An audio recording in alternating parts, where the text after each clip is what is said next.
8:37. La senadora Carolina Goich-Boyrovich está en línea. ¿Cómo está, senadora? Buenos días, bienvenida. Muy buenos días, Mauricio. Un gusto saludarte a ti y, por supuesto, a todos los amigos y amigas que nos siguen a través de Radio Polar. Entiendo que también se han comunicado con usted por parte de algún grupo de emprendedores, de pymes. El tema está muy complicado respecto del anuncio que ha hecho el presidente Piñera en los últimos días, pero un anuncio que depende de cómo va avanzando el proyecto en el Congreso, que ya salió del Senado, que se está discutiendo en la Cámara de Diputados, respecto a la ayuda a los microempresarios, a los emprendedores, a los pymes, senadora. Pero hay todo un tema, porque ayer ya se ha confirmado por parte de Hacienda de que quienes tienen DICOM, de que quienes no están bancarizados, de que quienes tienen un historial bancario no van a poder acceder a este crédito. Y también existe la preocupación respecto de datos duros, ¿no? Del levantamiento, de cuáles realmente los datos que se manejan por parte de la autoridad, de cuánta gente va a quedar afuera, más de cuánta gente se va a ayudar, porque muchos dicen, este crédito está hecho para quienes no necesitan un crédito, o son muy pocos los que van a necesitar un crédito bajo estas condiciones. Los que realmente necesitan las lucas y los recursos es gente justamente que no está bancarizada o que está muy aproblemada en términos financieros y que el banco además no les va a aceptar porque van a seguir rigiendo normas internas de las instituciones bancarias, senadora. Sí, efectivamente, Mauricio, el proyecto de hecho ya se aprobó, ya fue despachado antes de ayer en la Cámara de Diputados, y es el proyecto que amplía las garantías del FOGAPE, que es un proyecto importante, va en la línea correcta. Yo no quiero restarle importancia por además el monto de recursos que está involucrado, el esfuerzo de que la tasa sea cero. Nosotros dejamos en el texto que no es cero, es cero real, pero la gente no entiende cuando va a ver que la tasa igual va a ser del 3,5, que es lo nominal, lo que uno ve en concreto, ¿no es cierto?, en términos absolutos. Pero eso apoya efectivamente a un sector, como tú decías, un sector que lo requiere igual. O sea, hay muchas empresas que hoy día por efecto de la cuarentena no han podido producir, y esto es de alguna manera una línea de crédito por capital de trabajo, pero no es suficiente, y esto lo hemos dicho del primer día. A mí me tocó, Mauricio, estar en la discusión de la ampliación del seguro de cesantía, y desde ahí, y de hecho suscribimos un protocolo donde el gobierno se comprometió a generar alternativas para aquellas personas que no están cubiertas por el seguro de cesantía, ¿no es cierto?, porque no tienen cotizaciones, que no están bancarizadas y que hoy día también tienen que subsistir, que hoy día también, además, en términos de empresas, necesitamos que se mantengan. Todos esperamos que esta emergencia, la pandemia, pase lo antes posible, que logremos medianamente controlarla. Después de eso, si una empresa quebró, si un pequeño hostal quebró, es mucho más difícil que se vuelva a reactivar la economía. Es distinto si tú les permites mantenerse, ¿no es cierto?, y le genera los recursos para eso. Por lo tanto, ¿qué es lo que estamos pidiendo? Que haya una forma de apoyo directo a muchos independientes, a gente que tenía un ingreso medio además, y que dejó de tener contrato, dejó de tener trabajo y hoy día no lo genera. ¿Cómo hay ahí una suerte de seguro de cesantía que además ojalá creemos en este minuto y se mantenga? Porque hay gente que también requiere protección. Y lo segundo es una medida que no tome en cuenta tu historial para atrás de deuda. Una de las asociaciones de emprendedores recordaba lo que hicimos con el No Más DICOM en su momento, ¿te acuerdas de Chao DICOM? Y que fue muy importante, sí. Recuerda esa historia porque le permitió a varios acceder a un crédito que antes estaba negado por tu historia personal. Necesitamos ahora lo mismo, un instrumento especial que no castigue a la gente por el historial, además de meses que han sido difíciles para el turismo, para un pequeño restaurante, para los hostales. La situación del estallido social fue muy duro, entonces significó ya el caer en incumplimiento de pagos. Si hoy día no generamos algo que no tome en cuenta tu historial ahí de morosidad, va a ser imposible que les llegue el apoyo. Y yo quiero además aquí hacer un llamado a la región, al Consejo Regional. Yo he destacado y lo vuelvo a hacer la disposición que han tenido de colaborar en esto. Lo hemos conversado con el presidente, con Alejandro Kuzanovich, que bien pedían 4.000 millones para aportar en insumos de salud, en equipamiento. Yo creo que también necesitamos generar una herramienta propia en la región. Nosotros tenemos el Fondema, tenemos los recursos y que justamente se creó ese fondo en su momento. Don Pepe Ruiz Villoño, ¿no es cierto?, era senador y dijo, esto tiene que ser para generar alternativas productivas en la región, porque las que tenemos tradicionalmente, la explotación del gas y el petróleo, un día se van a acabar. Entonces, en ese mismo sentido, yo creo que es hoy cuando tenemos que generar instrumentos especiales, regionales, que nos permitan ir en ayuda de quienes hoy hoy no tienen alternativa efectivamente, y nos interesa a todos que puedan seguir manteniendo su negocio. Entonces el llamado es a ver ahí cómo transversalmente se genera una propuesta que permita utilizar los recursos del Fondema en un apoyo directo, que sea rápido, que sea sin la intermediación de la banca y que sea respuesta efectiva. Ya, o sea, hay que olvidarse un poco de que todo esto, porque no son decenas, son cientos, yo diría que pueden ser hasta más de 1000. No hay datos duros, a no ser que ustedes los manejen, pero nosotros no los manejamos, lo hemos pedido y tampoco se nos entregan esos datos duros, más allá de que hay 11.800 empresas acá y que de esas 11.800 hay cerca de 7.000 que podrían acceder directamente a este beneficio. Ahora bien, no va a poder acceder entonces ese pequeño empresario, esa persona que tiene un historial, como usted dice, que tiene DICOM, etcétera, que no está bancarizado, no va a poder acceder a través del banco, sino que va a tener que buscar otras alternativas que todavía no están claras. ¿Es así? Es así. Entonces hoy día lo que yo te quiero decir es tanto a nivel nacional, donde sigue pendiente un compromiso que asumió el ministro de Hacienda y la ministra del Trabajo en esta materia. Nosotros vamos a seguir trabajando en eso. Este paquete de medidas del gobierno, tú has visto que va de a poquito. A nosotros lo que nos hubiera gustado es decir al tiro que hay un paquete robusto que abarca a todos y no esto de goteo, porque es distinto cuando, oye, para muchos que hoy día están al borde de la quiebra, en una semana más puede ser tarde, en 2 semanas más puede ser tarde, ¿no? Hoy día pueden tomar la decisión de tratar de mantenerse si es que tienen apoyo. 2 semanas más puede que ya no sea revertible. Así como dijimos en su momento respecto del uso de seguros de cesantía, las empresas no despedir a la gente.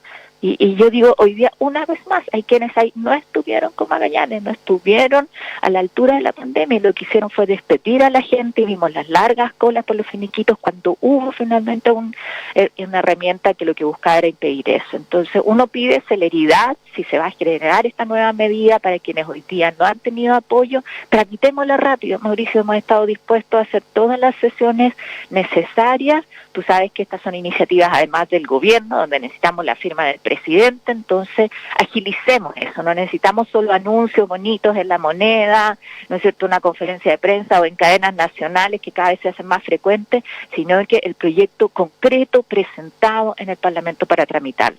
Pero a la par, yo hago ahí una vez más el llamado a la iniciativa regional, que puede complementar beneficios nacionales y que puede con más flexibilidad llegar a las personas que no están cubiertas hoy día en la región por las cosas que hemos tramitado a nivel nacional.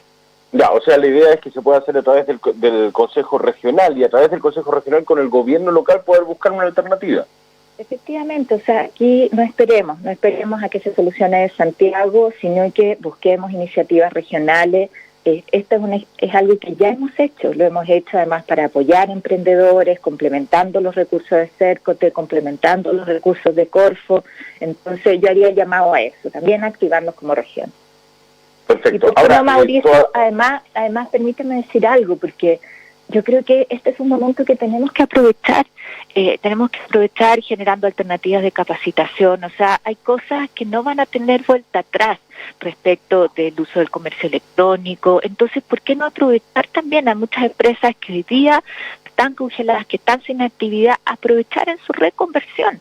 Eso no lo van a poder hacer solo, pero este es un momento en que sí tú puedes generar herramientas. Entonces, así como lo hicimos en algún momento hace muchos años atrás, en que complementábamos los planes de empleo con programas de capacitación para los trabajadores cesantes, yo creo que las mismas fórmulas tenemos que hoy día generar, donde estén los recursos del CENSE, pero en forma mucho más flexible, para apoyar en la reconversión de empresa, para que en un mundo que va a tener cambios después del COVID, también tengan las herramientas para usar sobre todo la tecnología, y yo creo que eso es algo que se ha impulsado muy fuerte, y aprovechar productivamente este tiempo. Pero eso requiere del apoyo, o sea, requiere de recursos frescos, requiere de la inyección para poder sostenerse hoy día. Bueno, este programa lo hacemos para todos, no solamente para los que no van a tener acceso al crédito, sino que para los que sí van a tener acceso también. ¿Usted sabe cuándo van a estar los fondos? Porque mucha gente dice que ha ido a los bancos y le dice que todavía no hay ninguna novedad, que tienen que ir hasta la próxima semana. ¿Ustedes tienen información al respecto de cuándo ya va a estar disponible estos recursos para los pequeños empresarios en los bancos? Mira, se hizo todo el esfuerzo de sacar adelante la ley durante esta semana, así que probablemente debería estarse promulgando, si no es hoy día, mañana. Eso es lo que uno espera, son los trámites necesarios y a partir de eso tiene que hacerse con la máxima celeridad. O sea, lo que hablamos es que todo esto debería estar operativo y cursarse durante el mes de abril. Eso es lo que se necesita, así que así como en el Parlamento, en muy breve plazo estuvimos con el proyecto aprobado, lo que uno espera también es que esto sea muy operativo y que además la tramitación no sea un factor de demora. O sea, hoy día lo que necesitamos es que esté la menor burocracia posible para que estos beneficios efectivamente lleguen. Ok, usted ha estado relacionada con el tema de la fibra óptica en Magallanes hace muchos años, lo hemos conversado en varias ocasiones. Es absolutamente fundamental en estos tiempos y sobre todo cuando ya empezó el teletrabajo con todo y va a haber pocas cosas que van a volver marcha atrás, ¿no? Esto es marcha adelante y muchas cosas ya cambiaron para no volver a ser igual que antes, pero la conexión a Internet es básica para que nosotros nos desarrollemos. Está atrasado el proyecto porque habían habido observaciones, entiendo que la empresa Conductividad Austral también ha respondido a esas observaciones y que se podría adelantar. ¿Tiene alguna información al respecto? ¿Podríamos tener funcionando ya la fibra óptica? No solamente para la comunidad, porque es importantísimo, sobre todo en el teletrabajo, pero la telemedicina, tantas cosas que en estos tiempos de crisis sanitaria se hace fundamental tener una red de fibra óptica como lo hemos pensado y como se ha trabajado en los últimos años para poder conseguirla. Sí, en eso ya hace 3 semanas más o menos estuve haciendo las gestiones con la ministra de Transporte y Telecomunicaciones, con la subsecretaria de Telecomunicaciones, para que se agilice esto, y además partiendo, Mauricio, por Puerto William. Puerto William, que fue la primera comuna que entró en cuarentena, donde uno dice es aún más importante, hemos conversado tantas veces con el alcalde, tú dices a los estudiantes que se contacten por internet y solamente el 40% de la población tiene acceso a la conexión de internet, entonces es fundamental. Ahí hasta el día de hoy hay respuestas que son distintas por parte de las empresas. Por un lado se señala que sí está la infraestructura, por otro lado que se requiere todavía inversiones para la conexión. Entonces lo que hicimos esta semana fue acordar en la Comisión de Zonas Extremas que vamos a convocar a las distintas empresas, vamos a convocar también a la ministra y a la subsecretaria para que nos pongan las cartas claras sobre la mesa. O sea, aquí se requiere alguna inversión adicional, qué es lo que se necesita, porque esta es una urgencia. Es una urgencia y además hace que tenga mucho más sentido toda la pelea que dimos para que este proyecto se llevara adelante, para que se incorporara dentro del plan de zonas extremas, y hoy día si está ya la infraestructura, si está el cableado, pongamos a disposición de todos acá, veamos qué se requiere para poder conectarlo y sin duda va a ser un cambio significativo para las familias, como tú señalas, pero también para las empresas y para la atención de salud. Pero ¿hay alguna fecha, senadora? O sea, ¿se están agilizando los trámites? Porque cuando entrevistamos nosotros hace un mes al Seremi de Transporte en Mascomedio decía que antes de 3 meses era muy difícil que se pusiera en marcha la fibra óptica. ¿Puede ser antes? ¿Se pueden adelantar esas gestiones? Pregunto, obviamente, de la realidad que vivimos. A mí lo que me gustaría es que fuera lo antes posible.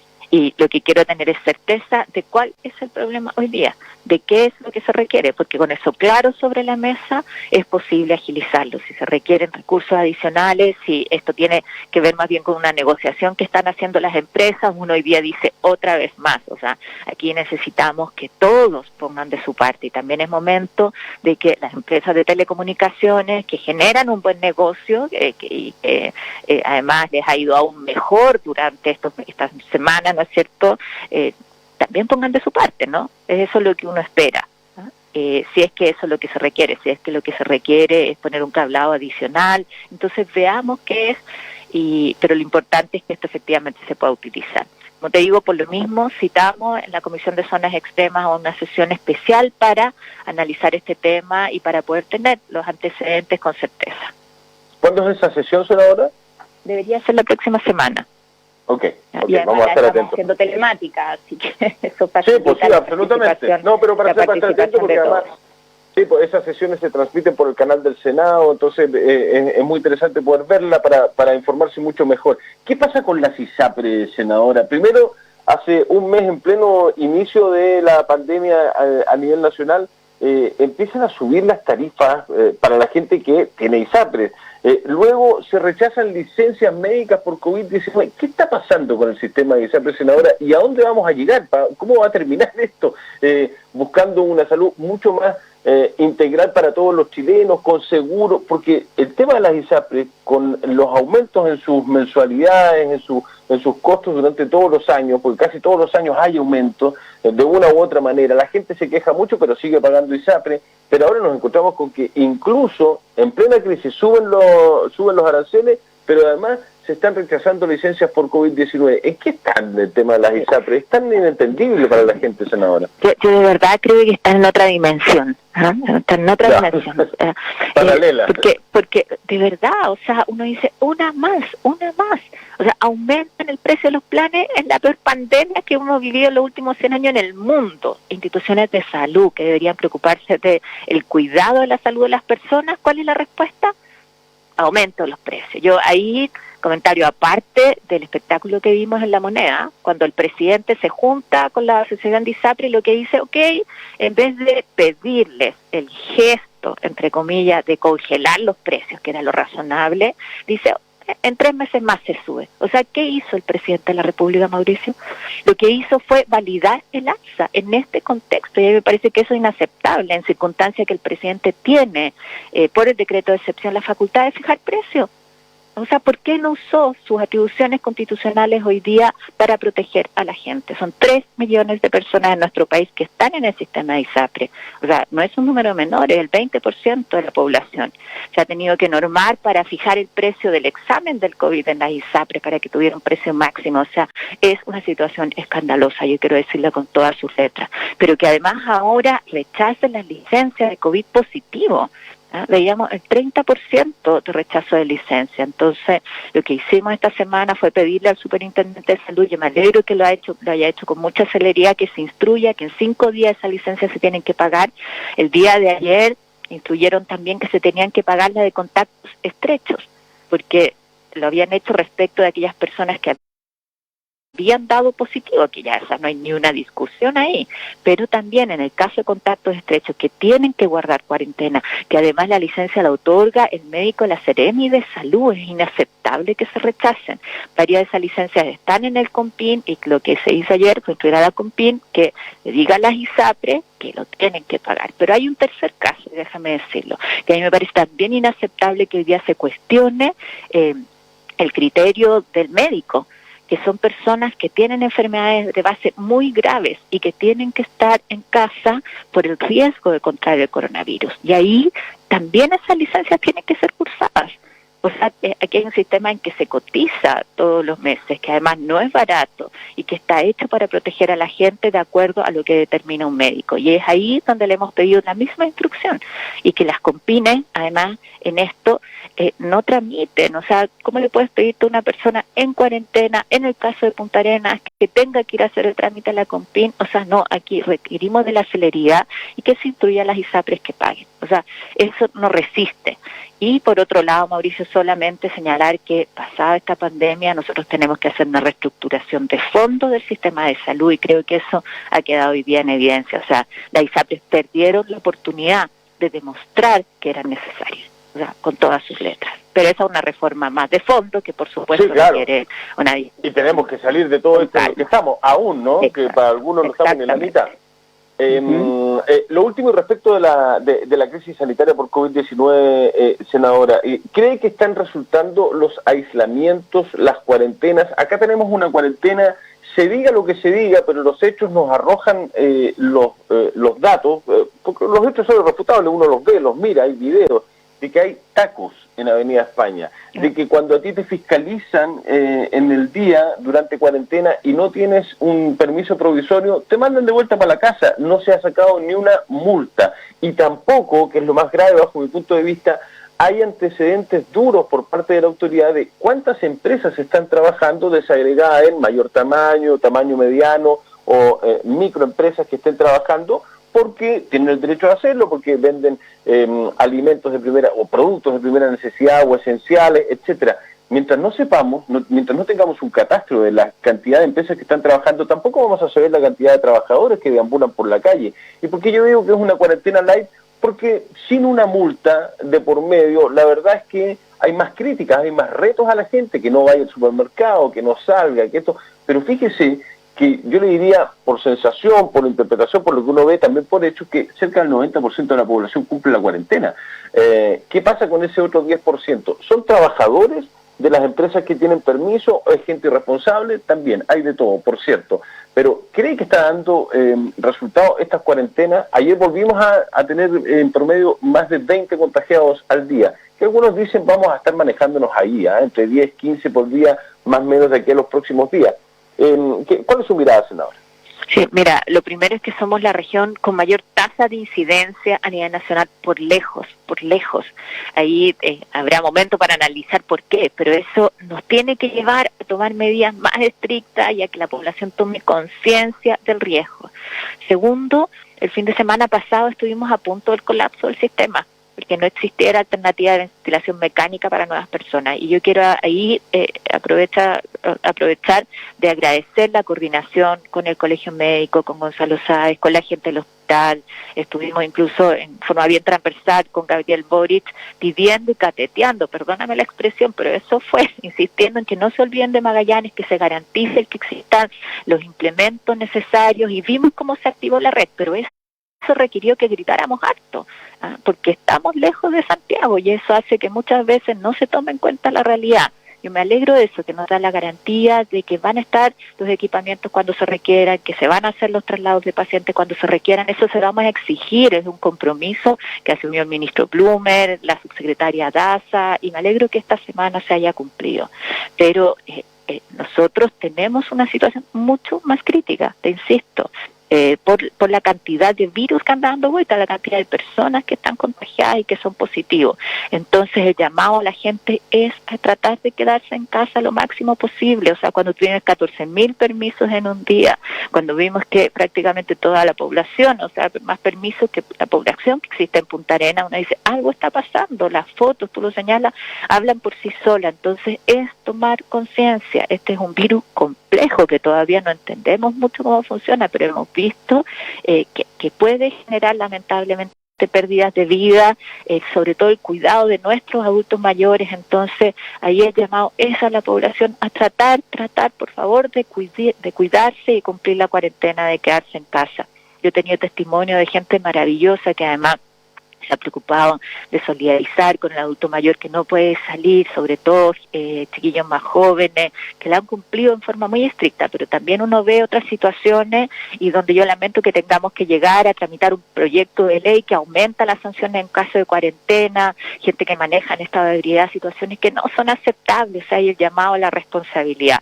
Pero por otro lado, ayer estuvimos, Mauricio, en reunión hasta 10 de la noche con el ministro del Interior, junto con algunos alcaldes, y lo que le pedíamos era también revisar cómo solicitan los permisos, que haya control efectivamente, que no sean más de 2 a la semana, porque esto es un esfuerzo que hay que hacer entre todos, y sobre todo pensando en aquellos que vulneran la norma. Y junto con eso, otra solicitud, Mauricio, que le he hecho directamente una vez más al ministro del Interior, es un proyecto del cual hemos comentado varias veces. La vía elevada, 23.000 millones, a propósito de lo que conversábamos al principio, que se nos permita a la región utilizar esos recursos para apoyo para la pandemia, o sea, para emprendedores, para los hostales hoy día, para los negocios, para ayuda social. Cuán útil serían estos 23.000 millones, y postergar esa obra creo que no le hace daño a nadie hoy día. Entonces, algo que le he reiterado directamente ayer al ministro del Interior. Senadora Carolina Goich, muchas gracias por estos minutos de conversación abriendo la jornada de día viernes. Buen día. Muchas gracias, muy buen día también. Que esté muy bien. 9:01, pausa, ya conversamos con el presidente del CORE, Alejandro Kusanovich.